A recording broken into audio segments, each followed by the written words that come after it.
My name is Alina Woods, and I am 10 years old. I live in a cozy little town called Maple Grove. It is a quiet place where people know each other well. I enjoy riding my bicycle around town and spending time with my friends at the park. However, there is one place where I do not feel happy at all: my fourth grade classroom. In my world of fourth grade, things can feel pretty normal, but they are not. My teacher, Mrs. Lane, is a strict woman with an unwavering belief in her religion. She is the type of person who always gets upset about even small things.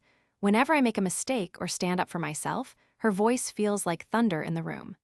Mrs. Lane often praises one particular student named Ethan, the bully who makes my life miserable. He has a way of twisting the classroom's atmosphere around him. He snickers at me when I raise my hand, he spills his water on my books, and he tells the other kids to ignore me. Mrs. Lane seems to adore him, and every time she sees me standing up to him, she acts like I am the one who is to blame. I am just a kid trying to do my best in school, but nothing is ever good enough for Mrs. Lane. No matter what I do, I end up in trouble because of Ethan. It is baffling how unfair things can be, and it is frustrating. I want to face my problems head on, but I feel powerless. The most hurtful part is that Mrs. Lane calls me the devil whenever I upset her, always making an example out of me in front of the class.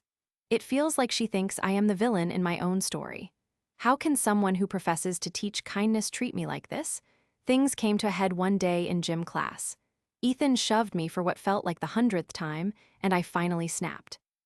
I had just gotten a cast on my arm because of a bicycle accident, and I could feel all this pent-up frustration boiling inside me.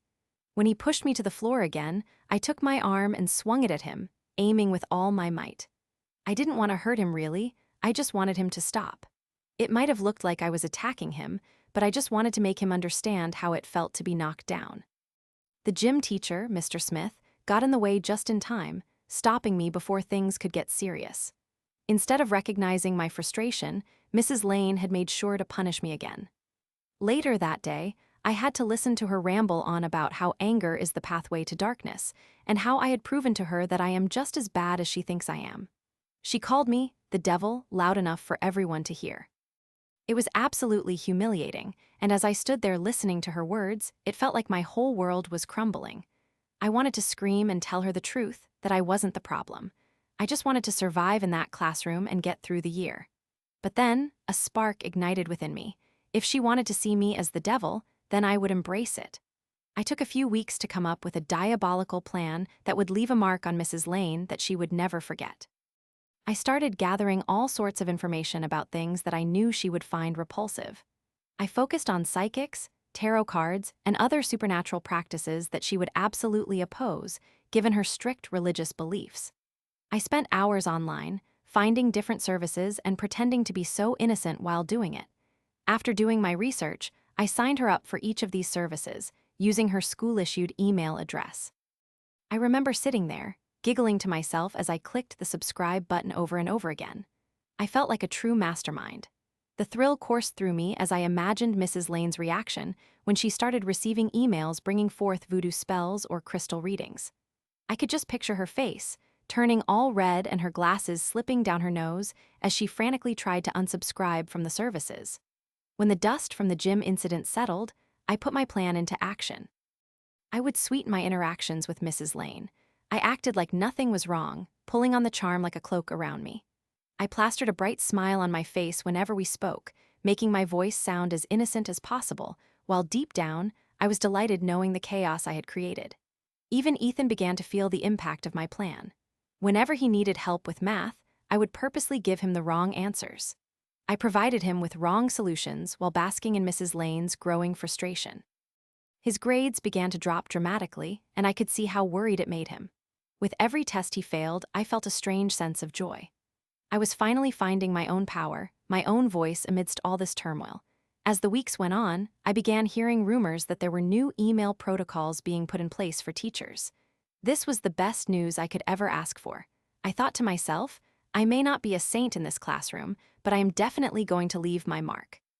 Mrs. Lane had no idea who had signed her up for those services, and that made it all the more exciting. In her mind, she was just losing control. With each class, her demeanor shifted. She was no longer the authoritative figure that towered over me. Instead, she became tense, anxious, even paranoid. The very spine of her authority seemed to tremble every time I raised my hand in class, sweetly batting my eyelashes as I flashed her a smile. I remember one moment vividly when she had us all seated on the rug for story time.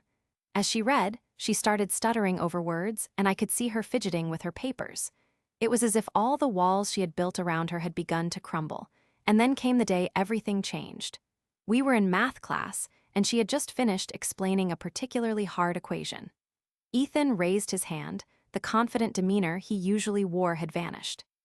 He looked lost and uncharacteristically small as he asked, "Can you explain that again, Mrs. Lane?"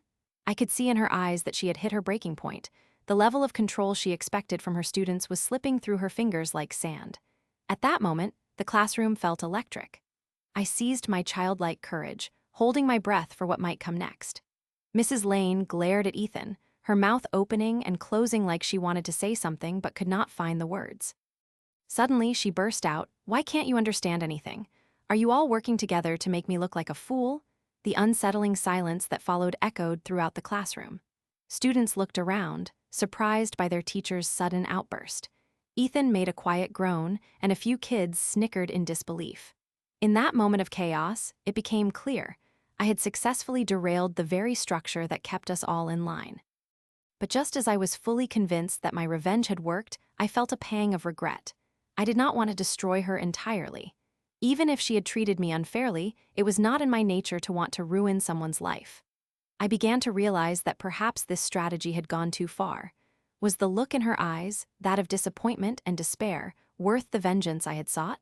The feeling of power was exhilarating, but it felt empty now. In the following days, Mrs. Lane went into a slow decline. I could see her trying harder, but now with a sense of desperation. Gone was the authoritative figure, replaced by a woman with her head hung low. It was disturbing to watch. I began to feel a strange sense of empathy toward her. Maybe she was battling her own demons that had nothing to do with me. It was at that moment I decided to make a change. I would confront her, not as the child who had rebelled, but as a girl who needed to be heard. I approached her after class and nervously said, "Mrs. Lane, can we talk?" Her eyes widened, and my heart raced as I continued, "I know that you have been upset with me. I want you to know I did not mean to hurt you. But if you ever feel I have done something wrong, can we talk about it instead of you calling me names?"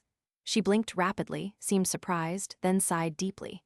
She looked at me with a hint of understanding, and I could sense that a bridge was being built. "I am sorry, Alina.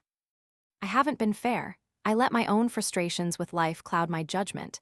I should not have called you names or treated you poorly. Thank you for being brave enough to tell me." From that day forward, there was a noticeable shift in our classroom. I did not need to keep seeking revenge. I learned how to express my feelings openly. Mrs. Lane made a genuine effort to keep the peace, and we slowly rebuilt a new relationship based on understanding. I discovered that even those who seem difficult or antagonistic can be approachable when given a chance. Life in Maple Grove continued, but now it felt lighter. I was no longer the devil. I became a girl learning to navigate her emotions and a teacher who was beginning to understand her own weaknesses. The stories we penned together became lessons of compassion, and my heart grew warmer as I realized that sometimes the greatest revenge is finding the strength to forgive. I learned that our lives are filled with moments of growth, and that we must take the time to understand others even if they have wronged us. Leaving behind my plan of revenge allowed me to find peace, not just with Mrs. Lane, but also within myself. I'm Alina Woods, just a girl in Maple Grove, and I chose understanding over vengeance. And truthfully, that was the sweetest victory of all.